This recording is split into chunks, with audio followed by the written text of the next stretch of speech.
by Kenny Williams. That'll be the first foul on him. Good job inside screening by Bishop. Was able to get McCullough free, and then Kenny Williams just late getting there on the defensive end. Kenny Williams pleading that he just simply put his hands up, but McCullough got a push in the back. Randy Pill feels like McCullough is the best athlete in the Big South Conference. Thinks he's also maybe the most underrated player in their conference as well. We're talking to the sports information people for Winthrop. They talk about McCullough having to play with his back to the basket. He's really a 3-guard or a 2-guard, Matt, and you can see he can shoot it. Certainly has done well inside, but he's really a guy I like to shoot, pull it up, shoot it from outside. 6'7", 225, good-looking body for the Big South Conference. 2-point game. So quick under 6.5 minutes to play.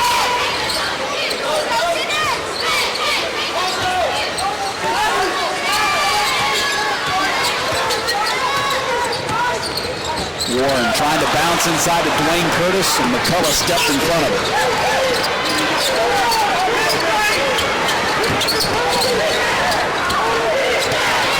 Jenkins on the drive, got it away from behind by Gaskins, and then off of Dwayne Curtis or Kenny Williams. Off of Kenny Williams. McCullough beat his man Gaskins. Gaskins able to get him from behind.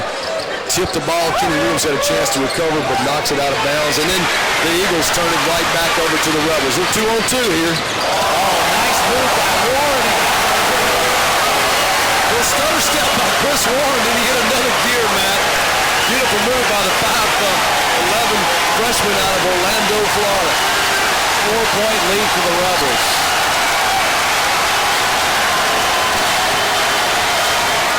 McCullough backing in on Kenny Williams, using the left hand and drew the foul from Kenny Williams. Williams didn't like the call.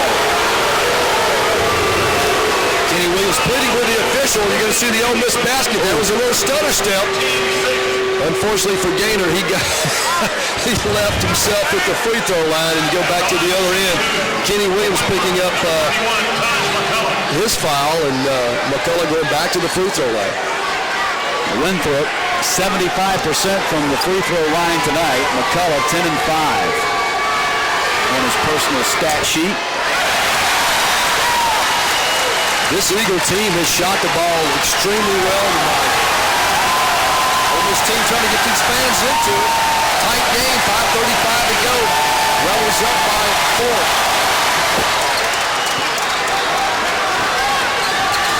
McCullough keeps it a one-possession game.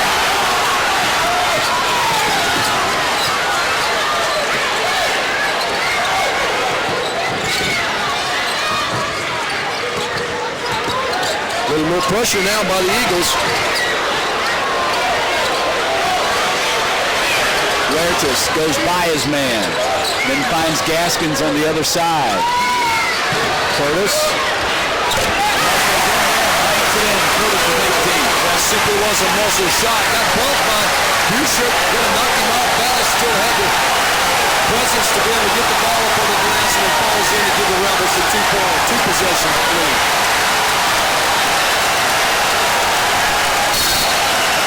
Timeout call by Randy Peel. Andy Kennedy meets his two seniors, the two inside guys at half court. These guys have played extremely well, Williams and Curtis, for the Ole Miss team. 30-second timeout. And you'll see Dwayne Curtis, you talked about it here tonight, he's not an above-the-rim kind of player. He just uses his muscle inside, and in his space, in his area, he's very effective. Well, he's a 270-pound kid that's just muscled himself up. Changed his body totally, came in about 300 a couple years ago, and you can tell he's worked hard in the weight room. He's a guy, you let him inside, he's got good touch on the ball. He doesn't get up real well. He does not play above the rim. But you look around, he's got 18.7 rounds, and he's only missed one field goal. A lot of those buckets are underneath, and he's just got a good presence and a good touch at the bucket. And that'll pump up his field goal percentage, which was at 68.5% entering the ballgame. Part of the unlikely Auburn connection. Of course, he played basketball. Kenny Williams actually signed a football scholarship with Auburn before electing to take his career onto the basketball floor. Well, regardless of where these guys started, the Rebel fans are certainly glad they gotten to Oxford, and they're playing well tonight. Busey didn't roll it in. He had some luck with that left-handed hook in the first half.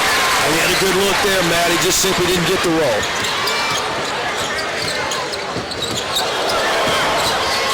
Gaskin spin move. Gaskin's got himself free inside, got above the rim, 6'2". He's quite an impressive young man, just did not get the shot to fall. Winthrop back on the offensive end. Inside they go, and a foul's going to be called. Antwon Harris will go to the line. In this basketball game, the worst thing you can do apparently is just stick your hands straight up. You got to see this foul. Once again, Kenny Williams pleading, worked his pleading, and just simply got those hands up. And the crowd doesn't like it, Andy Kennedy doesn't like it, but nevertheless, Winthrop going to the line shooting too. Raiders picks up his 4th personal foul and puts Harris at the line. Leading scorer for the Eagles tonight, 15. Of course, he scored 7 of their first 11.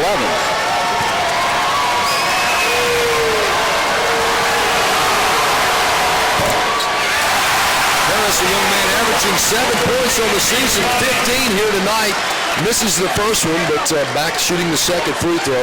He certainly doubled up his offensive performance here in the early going of the season for Winthrop. 2-possession game here for the Rebels. With Winthrop a chance to cut it to 3 points. Winthrop 5-3 on the season. Randy Peel says he's not ecstatic with their start, but he's happy with their start. Their goal is to win Big South championships, and he feels like this non-conference schedule that he's put together that still includes Old Dominion, Miami, and Marshall before they start their conference schedule is good for them. Well, they're going to play in the ACC a couple times in the SEC, and you know that's got to be a great start if you go play in the Big South. They've already beaten Georgia Tech this year. Winthrop has now gone 4 minutes without a bucket. And Dwayne Curtis got the ball down low on the block, simply made a good move, didn't get the ball to fall in the hole, and Rebels back on defense. Winthrop got a chance to pull it closer. Gainer for 3. Long shot. Makes it a 2-point game. This second half very similar in script to the first half. In the first half, Winthrop jumps out to the lead. Ole Miss comes out and takes the lead. Takes it back, looks like they're in control, and then Winthrop makes a run late, and that looks like that's the way we're kind of going here in the second half, too. Certainly a nail-biter. Almost 3 minutes left in this basketball game, a 2-point game, and this crowd